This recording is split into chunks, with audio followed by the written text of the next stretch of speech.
ఈరోజు ఎన్నికల ప్రచారంలో భాగంగా 16వ వార్డులోని ఈ యొక్క ఉమ్మడి బజారు వీధిలో తిరుగుతూ ఉన్నాం. గడప గడపకి మరి ఓట్లు అభ్యర్థిస్తూ ఒక ఓటు ఎంపీ కేశినేని నాని గారికి, ఒక ఓటు నాకు వేయమని ప్రజలను అభ్యర్థిస్తూ జరుగుతూ ఉంది. ప్రజల్లో పూర్తి విశ్వాసం, నమ్మకం జగనన్న కల్పించారు. జగనన్న సంక్షేమ కార్యక్రమాలు, నవరత్నాలు ప్రతి ఇంటికి ఆ లబ్ధిదారులు అయితే ముందుకొచ్చి మాకు చెప్తా ఉన్నారు. ఈరోజు 3 పార్టీల కూటమి ఏదైతే ఉందో అపవిత్ర కలయిక, ఆ కూటమిని ఓడించడమే ధ్యేయంగా జగన్మోహన్ రెడ్డి గారు సింహంలా సింగిల్గా వస్తూ ఉన్నారు. ఈరోజు తప్పకుండా ప్రజల ఆశీర్వాదం ఉంది. గ్రౌండ్ రియాలిటీ తెలియకోకుండా కొంతమంది పిచ్చి పిచ్చిగా మాట్లాడుతున్నారు. ఈ తిరువూరు నియోజకవర్గానికి ఎక్కడో కృష్ణానది అవతల నుంచి అమరావతి రాజధాని ప్రాంతం నుంచి ఇక్కడ తీసుకొచ్చి రాజధాని అంటున్నారు. మాది ప్రతి వార్డు ఇక్కడ తిరువూరు నగర పంచాయతీలో 10 సచివాలయాలు ఉన్నాయండి. 10 సచివాలయాల క్రింద కూడా ప్రజలు సుఖ సౌఖ్యాలతో సంతోషంగా వారికి అందే లబ్ధి, సంక్షేమ ఫలాలు ప్రతి ఇంటికి వాలంటీర్లు తీసుకెళ్ళి వెళ్తూ ఉన్నారు.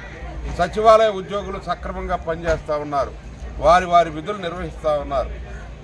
రాష్ట్ర వీళ్ళు అడిగేది అమరావతి రాజధానికి ఓటేయమని. అమరావతి రాజధాని కాదు, మా వార్డులోనే రాజధాని ఉందని చెప్తా ఉన్నారు. ఇప్పుడు ప్రజలు ఈరోజు 25,000 సచివాలయాలు ఈ యొక్క ఆంధ్రప్రదేశ్లో రాబోతా ఉన్నాయి. ఇప్పటికే 11,000 సచివాలయాల నిర్మాణం కూడా జరిగిపోయింది.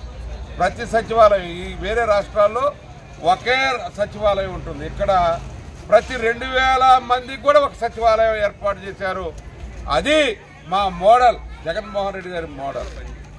దీన్ని మీరు ఆక్షేపిస్తారా?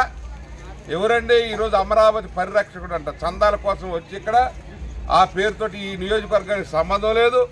ఇక్కడ అసలు ఏ ప్రాంతం ఏ మాత్రం కూడా టచ్ లేనటువంటి వ్యక్తి మన తిరువూరు మన అని చెప్పుకుంటున్నాడు. మన తిరువూరు, నువ్వు ఎక్కడ తిరువూరు? నేను తిరువూరు గడ్డ మీద పుట్టి పెరిగినటువంటి వాడిని. మా తాతల గడ్డ ఇది, మా తండ్రుల గడ్డ ఇది. ఈ ప్రాంత సేవ కోసం నేను 30 సంవత్సరాల క్రితం అంకిత భావంతో ప్రభుత్వ ఉద్యోగానికి రాజీనామా చేసి వచ్చాను. ప్రజల్లో తిరుగుతుంటే మా తిరువూరు వాళ్ళు నన్ను ప్రత్యేకంగా మరి ఆశీర్వదిస్తూ ఉన్నారు, దీవిస్తూ ఉన్నారు. జగన్మోహన్ రెడ్డి గారు చేసిన నవరత్నాల పథకాల కార్యక్రమాలు, ఆ సంక్షేమ కార్యక్రమాలు మా గెలుపుకి బాటలు వేశాయి. ఈరోజు మీరు ఎవ్వరూ ఏం చేయలేరు. 3 కాదు 30 కలిసి వచ్చినా కానీ ఏ మాత్రం కూడా ఇక్కడ అవకాశం లేదు. జగన్మోహన్ రెడ్డి గారు కంపల్సరిగా ఈ రాష్ట్రానికి 2వ సారి ముఖ్యమంత్రి కాబోతున్నారని చెప్పి తెలియజేసుకుంటా ఉన్నాను.